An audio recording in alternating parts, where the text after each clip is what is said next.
Today, I'm going to show you how to make a traditional, nutritious and comforting mixed vegetable stew.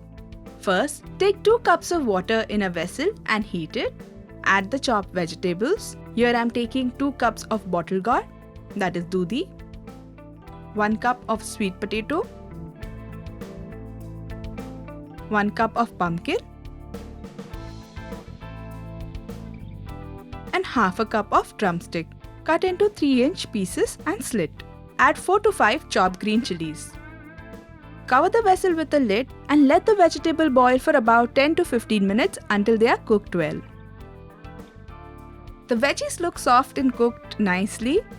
Now we'll add in 1 cup of tamarind pulp, salt to taste, 1/4 teaspoon of turmeric powder, jaggery. This will add a perfect balance of tangy and sweet flavors to your stew. Mix everything well and let it cook for a few minutes so that all the flavors blend beautifully.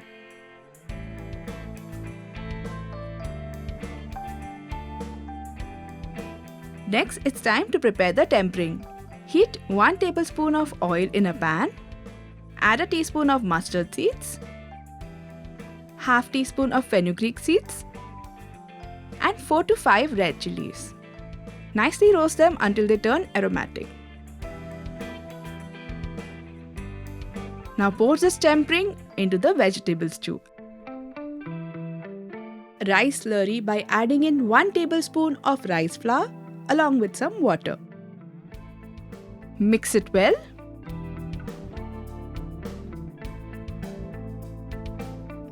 And add this to the stew. Keep stirring continuously to avoid lumps and cook for another 4 to 5 minutes. This looks done. Finally, sprinkle some chopped coriander on the top and your delicious vegetable stew is ready to serve. Isn't this a simple and perfect recipe for a family lunch? Do try out this recipe and don't forget to subscribe to Rajshri Food.